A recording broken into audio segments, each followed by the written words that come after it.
শান্তি। 19/4/2024 মুরলি।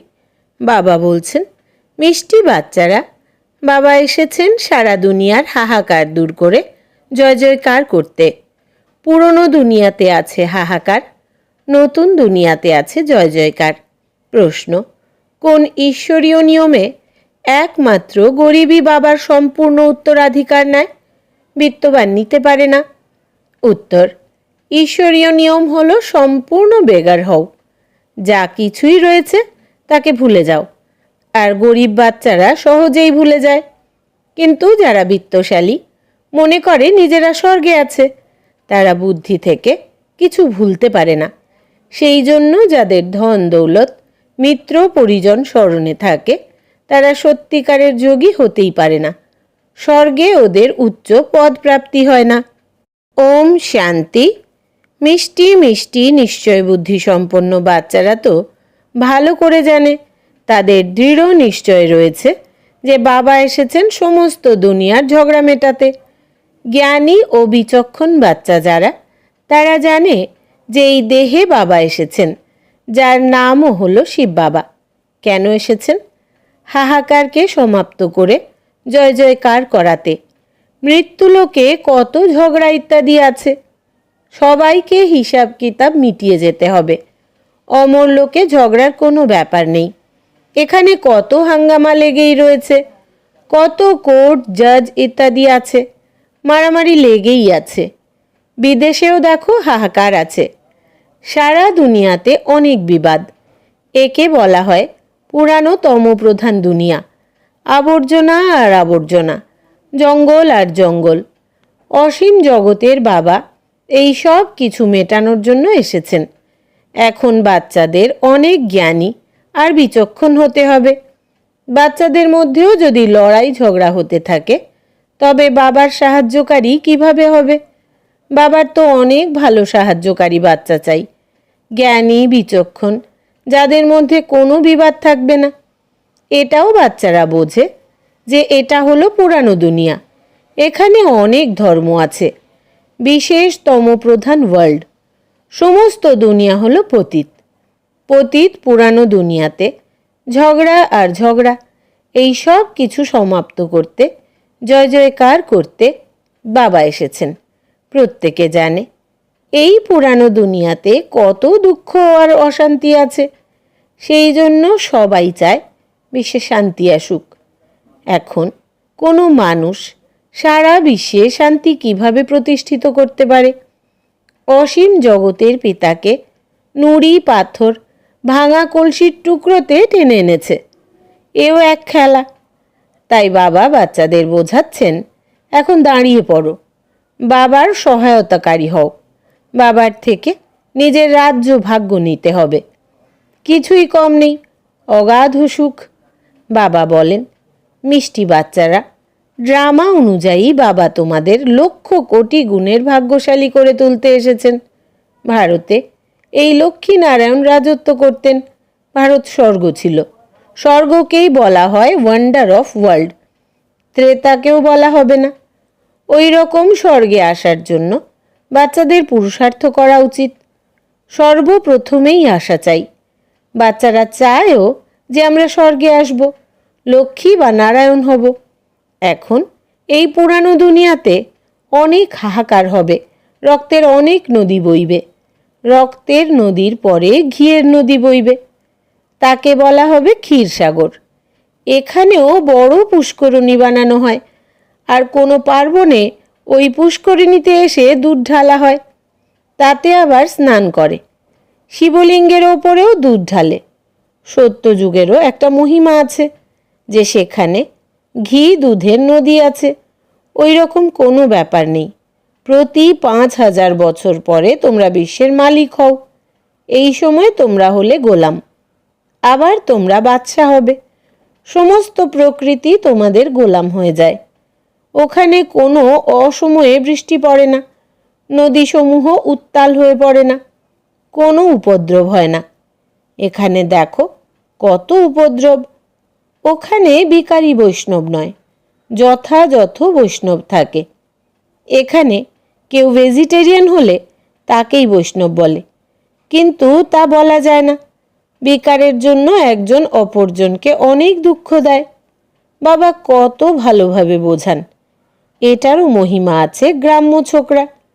কৃষ্ণ তো গ্রামের হতে পারে না, উনি তো বৈকুণ্ঠের মালিক, তাও আবার 84 জন্ম নেয়। এটাও তোমরা এখন জানো যে আমরা ভক্তিতে কত ধাক্কা খেয়েছি, পয়সা বরবাদ করেছি। বাবা জিজ্ঞাসা করেন, তোমাদের এত অর্থ দিয়েছি, রাজ্য ভাগ্য দিয়েছি, সব কোথায় গেল? তোমাদের বিশ্বের মালিক করলাম, আর তোমরা কি করলে? বাবা তো ড্রামাকে জানেন। নতুন দুনিয়া থেকে পুরানো দুনিয়া, পুরানো দুনিয়া থেকে নতুন দুনিয়া তৈরি হয়। এটা হলো চক্র। যা কিছু পাস্ট হয়ে গেছে সেটা আবার রিপিট হবে। বাবা বলেন, এখন অল্প সময় আছে, পুরুষার্থ করে ভবিষ্যতের জন্য জমা করো। পুরানো দুনিয়ার সব কিছুই মাটিতে মিশে যাবে। বিত্তশালী এই জ্ঞানকে ধারণ করবে না। বাবা হলেন গরিবের অধীশ্বর। গরিব ওখানে বিত্তশালীতে পরিণত হয়, বিত্তশালী ওখানে গরিবে পরিণত হয়। এখন লক্ষ কোটি গুণের মালিক অনেকেই আছে, তারা আসবে কিন্তু গরিব হবে। তারা নিজেদের মনে করে স্বর্গে আছে, আর সেটা বুদ্ধি থেকে যেতে চায় না। এখানে তো বাবা বলেন, সব কিছু ভুলে যাও, একেবারে নিঃস্ব ভিখারি হয়ে যাও। আজকাল তো কিলোগ্রাম, কিলোমিটার ইত্যাদি কি বেরিয়েছে। যে রাজা সিংহাসনে বসে সে নিজের ভাষায় সব কিছু করে, বিদেশের নকল করে। নিজের তো বুদ্ধি নেই, তারা তো তমপ্রধান। আমেরিকা ইত্যাদিতে বিনাশের সামগ্রীতে কত ধন বিনিয়োগ করে। এরোপ্লেন থেকে বোমা ইত্যাদি ফেলে, আগুন লাগায়। বাচ্চারা জানে বাবা আসেনি বিনাশ আর স্থাপনা করতে। তোমাদের মধ্যেও বোঝানোর মতো সব নম্বর অনুযায়ী। সবাই এক রকমের সুনিশ্চিত বুদ্ধি সম্পন্ন নয়। বাবা যেমন করেছেন বাবাকে ফলো করা উচিত। পুরানো দুনিয়াতে এই পাই পয়সা কি করবে? আজকাল কাগজের নোট বেরোচ্ছে, ওখানে তো মোহর থাকবে। সোনার মহল হবে তো মোহরের আর কি মূল্য? যেন সব কিছুই বিনামূল্যের। ধরনী তো শতপ্রধান থাকবে, এখন তো পুরনো হয়ে গেছে। সেটা হলো শতপ্রধান নতুন দুনিয়া, একদম নতুন জমি হবে। তোমরা সূক্ষ্ম বতনে গেলে সুবিরস ইত্যাদি পান করো, কিন্তু ওখানে বৃক্ষ ইত্যাদি তো থাকেই না, মূল বতনেও থাকে না। যখন তোমরা বৈকুণ্ঠে যাও তখন সেখানে তোমাদের সব কিছু প্রাপ্ত হয়। বুদ্ধি দিয়ে কাজ করো। সূক্ষ্ম বতনে বৃক্ষ থাকে না। বৃক্ষ তো ধরণীর ওপরে হয়, আকাশে তো নয়। যদিও নাম হলো ব্রহ্ম মহাতত্ত্ব, কিন্তু তা হলো মহাজাগতিক, পোলার। আকাশে যেমন স্টার রয়েছে, সেই রকম তোমরা এই আত্মারা খুব ছোট ছোট বোধগম্য হও। স্টার দেখতে খুব বড়, এই রকম নয় যে ব্রহ্মতত্ত্বে কোনো বড় বড় আত্মারা থাকবে। এটা বুদ্ধির দ্বারা বুঝতে হবে, বিচার সাগর মন্থন করতে হবে। আত্মারাও ওপরে আছে বলে মনে হয়, ছোট বিন্দু এই আত্মা। এই সব ব্যাপার তোমাদের ধারণ করতে হবে, তবে কাউকে ধারণ করাতে পারবে। অবশ্যই টিচার নিজে জানলে তবে তো অপরকে পড়ায়, নইলে আর টিচার কিসের? কিন্তু এখানে টিচারও হলো নম্বর অনুযায়ী। তোমরা অর্থাৎ বাচ্চারা বৈকুণ্ঠকেও বুঝতে পারো। এই রকম নয় যে তোমরা বৈকুণ্ঠ দেখোনি। অনেক বাচ্চারা সাক্ষাৎকার করেছে। ওখানে স্বয়ংবর কিভাবে হয়, কি ভাষা, সব কিছু দেখেছে। পরবর্তীকালেও তোমরা সাক্ষাৎকার করবে, কিন্তু সেই করবে যে যোগযুক্ত হবে। আর যাদের নিজেদের মিত্র পরিজন ধন দৌলত স্মরণে আসতে থাকবে, তারা আর কি দেখবে?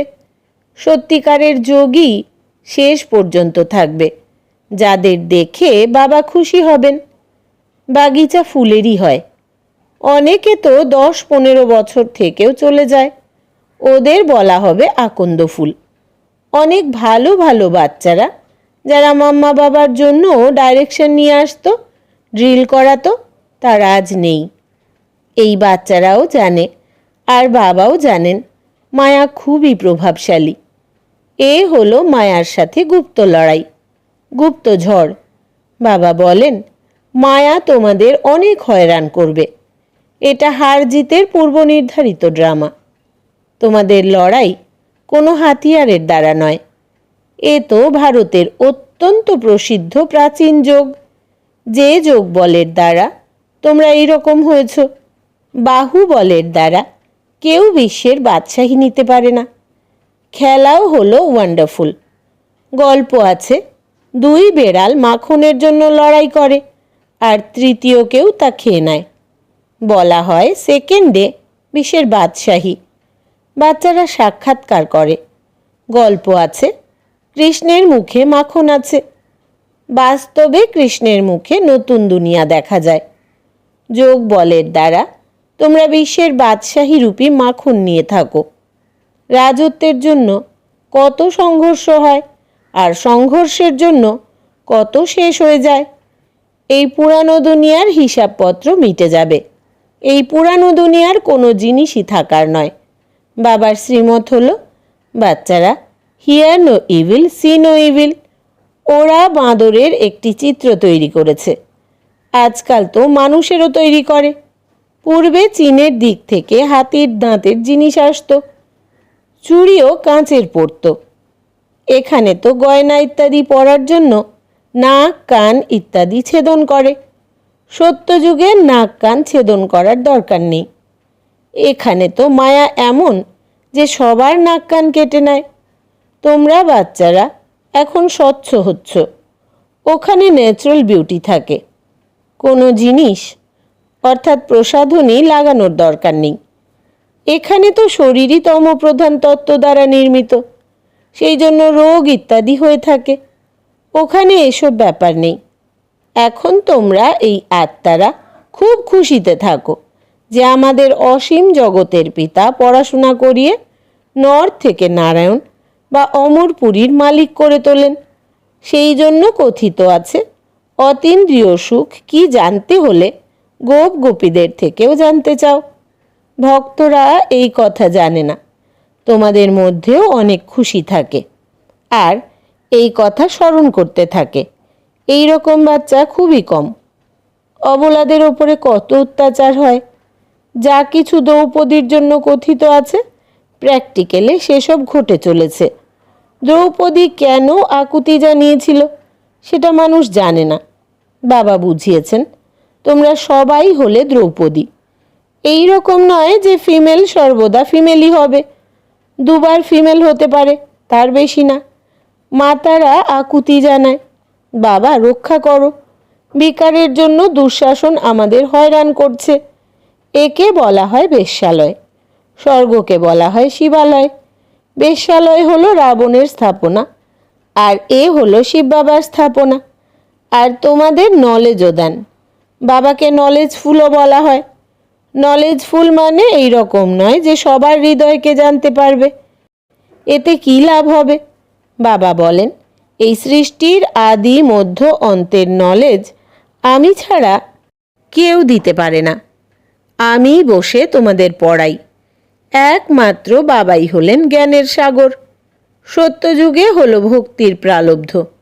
সত্যযুগ ত্রেতাতে ভক্তি বলে কিছু থাকে না। পড়াশোনার দ্বারাই রাজধানী স্থাপন হচ্ছে।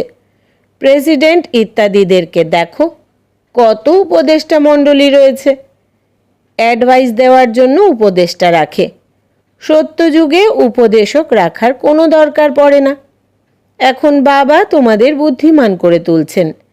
এই লক্ষ্মী নারায়ণ দেখো কত বুদ্ধিমান ছিল। অসীম জগতের বাদশাহী বাবার থেকে পাওয়া যায়। বাবারই শিব জয়ন্তী পালন করা হয়। শিব বাবা অবশ্যই ভারতে এসে বিশ্বের মালিক করে দিয়ে গেছেন। লক্ষ বছরের ব্যাপার নয়। এই তো কালকের কথা। আচ্ছা, বেশি আর কি বোঝাবো? বাবা বলেন, মন মনা ভব। বাস্তবে এই পড়াশোনা হলো কেবলমাত্র ইশারা। আচ্ছা, মিষ্টি মিষ্টি হারানিধি বাচ্চাদের প্রতি মাতা পিতা বাপদাদার স্মরণের স্নেহ সুমন আর সুপ্রভাত। আত্মাদের পিতা তার আত্মারূপী বাচ্চাদেরকে জানাচ্ছেন নমস্কার। আমরা আত্মা সন্তানেরা আমাদের আত্মা পিতাকে জানাই স্মরণের স্নেহ সুমন, সুপ্রভাত আর নমস্কার। ধারণার জন্য মুখ্য সার: 1. বাবার সম্পূর্ণ সহযোগী হওয়ার জন্য জ্ঞানী বিচক্ষণ হতে হবে। মনের মধ্যে কোনো দ্বন্দ্ব যেন না থাকে। 2. স্থাপনা আর বিনাশের কর্তব্যকে দেখে সম্পূর্ণ সুনিশ্চিত হয়ে বাবাকে ফলো করতে হবে। পুরানো দুনিয়ার পাই পয়সার থেকে বুদ্ধিকে মুক্ত করে সম্পূর্ণ নিঃস্ব হতে হবে। মিত্র পরিজন, ধন দৌলত ইত্যাদি সব কিছু ভুলে যেতে হবে। বরদান: সংগঠনে থেকে সকলের স্নেহী হয়ে বুদ্ধির আশ্রয় অর্থাৎ সাহারা এক বাবাকে বানানো কর্মযোগী ভব। বিস্তার: কোনো কোনো বাচ্চা সংগঠনে স্নেহী হওয়ার পরিবর্তে ডিট্যাচ হয়ে যায়, ভয় পায় যদি কোথাও ফেঁসে যায়। এর থেকে তো দূরে থাকাই ভালো। কিন্তু 21 জন্ম পরিবারে থাকতে হবে। যদি ভয় পেয়ে দূরে থাকো তাহলে এটাও এক প্রকারের কর্মসন্ন্যাসীর সংস্কার। কর্মযোগী হতে হবে, কর্মসন্ন্যাসী নয়। সংগঠনে থাকো, সকলের স্নেহী হও, কিন্তু বুদ্ধির আশ্রয় হলেন এক বাবা, দ্বিতীয় কেউ নয়। বুদ্ধি যেন কোনো আত্মার স্বাদ, গুণ বা কোনো বিশেষত্বের প্রতি আকৃষ্ট না হয়, তবে বলা হবে কর্মযোগী পবিত্র আত্মা। স্লোগান: বাপদাদার রাইট হ্যান্ড হও, লেফট হ্যান্ড নয়। বাপদাদার রাইট হ্যান্ড হও, লেফট হ্যান্ড নয়। আচ্ছা, আজকের সমান হচ্ছে আমি সংসারের সর্বশ্রেষ্ঠ যোগী অর্থাৎ কর্মযোগী আত্মা। ওম শান্তি।